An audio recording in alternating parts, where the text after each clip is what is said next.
Asianet satellite communications limited ജീവനക്കാരുടെ കുട്ടികൾക്കായി summer camp സംഘടിപ്പിച്ചു. കോഴിക്കോട് റീജിയണൽ ഏകദിന ക്യാമ്പ് സാഹിത്യകാരി KP സുധീര ഉദ്ഘാടനം ചെയ്തു.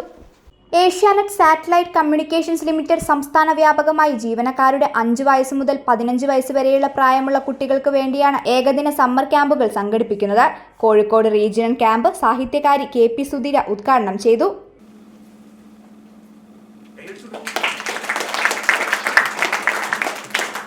കമ്പ്യൂട്ടർ പൊട്ടറ്റോസ് ആയിട്ട് കമ്പ്യൂട്ടർ കിഴങ്ങന്മാരെന്നാ പറയട്ടെ, ഏത് സമയം കമ്പ്യൂട്ടറിൽ കളിക്കുന്ന കുട്ടികളെ. അപ്പോൾ അത് നമുക്ക് ക്രിയേറ്റീവായിട്ട് എങ്ങനെ മുന്നോട്ട് കൊണ്ടുപോകാം, ആക്റ്റീവായിട്ട് എങ്ങനെ കൊണ്ടുപോകാം എന്നാണ് ഈ ദിവസം നിങ്ങളെ പഠിപ്പിക്കാൻ പോകുന്നത്. അപ്പം ഞാനിവിടെ ഇരിക്കുമ്പോൾ തന്നെ എത്രയോ ബലൂണുകൾ ഇവിടെ പൊട്ടി ഞാൻ വന്നതിന് ശേഷം. അപ്പോൾ അതേപോലെ തന്നെ നമ്മുടെ ജീവിതം എത്ര മനോഹരം, ഈ ബലൂണുകളൊക്കെ എടുത്ത് കളിക്കുന്ന പോലെയാണ് കുട്ടികളുടെയൊക്കെ ജീവിതം ഇനി വരാൻ പോകുന്നത്. പക്ഷെ നിങ്ങൾക്ക് ഒത്തുചേരാനും ഒത്തു കളിക്കാനുമുള്ളൊരവസരമായിട്ട് ഈ ഒരു ദിവസത്തെ നിങ്ങൾ കൊണ്ടാടണം. അപ്പോൾ ഏഷ്യാനെറ്റിനോട് എനിക്ക് പറയാനുള്ളത്, ഒരു ദിവസത്തിൽ ഒതുക്കാതെ ഒരു 2 ദിവസമെങ്കിലും കുട്ടികൾക്ക് ക്യാമ്പായിട്ട് നിങ്ങളിത് നടത്തണമായിരുന്നു. അപ്പോഴാണ് കുട്ടികൾക്ക് കൂടുതൽ അവരുടെ കഴിവുകൾ പ്രകടിപ്പിക്കാനും കൂടുതൽ കാര്യങ്ങൾ ആർജിച്ചെടുക്കാനും ഉള്ളൊരവസരം ഉണ്ടാവുന്നത്.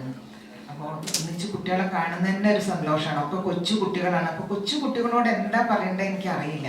കുട്ടികൾക്ക് വേണ്ടി ഞാൻ കുറച്ച് പുസ്തകങ്ങളൊക്കെ എഴുതിയിട്ടുണ്ട്. അത് മാത്രമാണ് കുട്ടികളോട് സംസാരിക്കാനുള്ള എൻ്റെ യോഗ്യത. അപ്പം ഞങ്ങളൊക്കെ ചെറുപ്പത്തിൽ ഞങ്ങളൊക്കെ വെക്കേഷൻ എന്ന് പറഞ്ഞിട്ടുണ്ടെങ്കിൽ ഞങ്ങൾക്കും ഇതേപോലെ ആഘോഷമായിരുന്നു. പക്ഷെ ഞാനൊക്കെ അന്ന് ആഘോഷിച്ചത് പുസ്തകം വായിച്ചിട്ടായിരുന്നു. ഞങ്ങളുടെ വീട്ടിൽ നല്ല ലൈബ്രറി ഉണ്ടായിരുന്നു. അന്ന് ഞങ്ങളെ ടൂറിന് കൊണ്ടുപോകാൻ ആളില്ല, അതേപോലെ പിക്നിക് ഇല്ല, അങ്ങനത്തെ യാതൊരു സംഗതിയില്ല.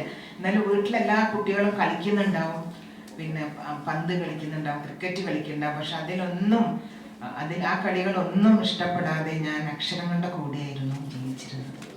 അപ്പം ഞാൻ അന്ന് വെക്കേഷനാവാൻ കാത്തിരിക്കുന്നത് പുസ്തകങ്ങൾ വായിക്കാമല്ലോ എന്ന് വിചാരിച്ചിട്ടായിരുന്നു. ഞങ്ങളുടെ വീട്ടിൽ ഒരുപാട് പുസ്തകങ്ങൾ ഉണ്ടായിരുന്നു. അച്ഛനും എഴുതുമായിരുന്നു. SK പൊറ്റക്കാട്, ഉറൂബ്, തിക്കോടിയൻ തുടങ്ങിയവരൊക്കെ ഞങ്ങളുടെ അയൽവാസികളായിരുന്നു. അച്ഛൻ എഴുതുമായിരുന്നു. ഞങ്ങളുടെ വീട്ടിൽ നാടകങ്ങളുടെ റിഹേഴ്സൽ നടക്കും. അപ്പം ഞങ്ങളുടെ വീട്ടിൽ ഇഷ്ടംപോലെ പുസ്തകമുണ്ട്. ലൈബ്രറിയിലൊന്നും പോകേണ്ട കാര്യമില്ല. അതുകൊണ്ട് പിന്നെ ചിലപ്പോൾ മേശേൻ്റെ മേലെ ഒരു സ്റ്റൂളൊക്കെ എടുത്ത് വെച്ചിട്ട് ഉയരത്തിൽ വെച്ച് കിട്ടാത്ത പുസ്തകം എടുത്ത് വായിക്കാറുണ്ട്. അപ്പം നിങ്ങളുടെയൊക്കെ പ്രായത്തിൽ ചെറിയ പ്രായത്തിൽ തന്നെ കുട്ടിക്കൃഷ്ണമാരാരുടെ ഭാരത പര്യടനമൊക്കെ വായിച്ചിട്ടുണ്ട്. അത് ഭയങ്കര കടുകട്ടിയായ ഭാഷയാണ്. ഏഷ്യാനെറ്റ് സാറ്റലൈറ്റ് കമ്മ്യൂണിക്കേഷൻസ് ലിമിറ്റഡിന് കീഴിൽ സംസ്ഥാനത്ത് വിവിധ റീജിയനുകളിൽ ജോലി ചെയ്യുന്ന ജീവനക്കാരായിട്ടുള്ളവരുടെ കുട്ടികൾക്ക് ഉല്ലാസകരമായ വേനലവധി സമ്മാനിക്കാൻ വേണ്ടിയാണ് പദ്ധതി ആവിഷ്കരിച്ച് നടപ്പിലാക്കുന്നത്. Kozhikode region camp Nadakkavu east avenue ഹോട്ടലിൽ നടന്നു. ഇൻഡോർ ഗെയിംസ്, ഓർമ്മശക്തി വികസനവുമായി ബന്ധപ്പെട്ട പ്രവർത്തനങ്ങൾ, കലാവിനോദങ്ങൾ എന്നിവ കോർത്തിണക്കിയ ക്യാമ്പിൽ വിവിധ പ്രായക്കാരായ നിരവധി കുട്ടികൾ പങ്കെടുത്തു.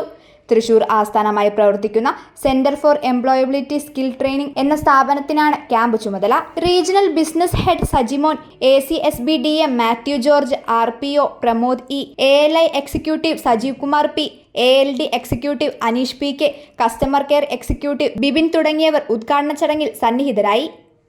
ACV news, Kozhikode.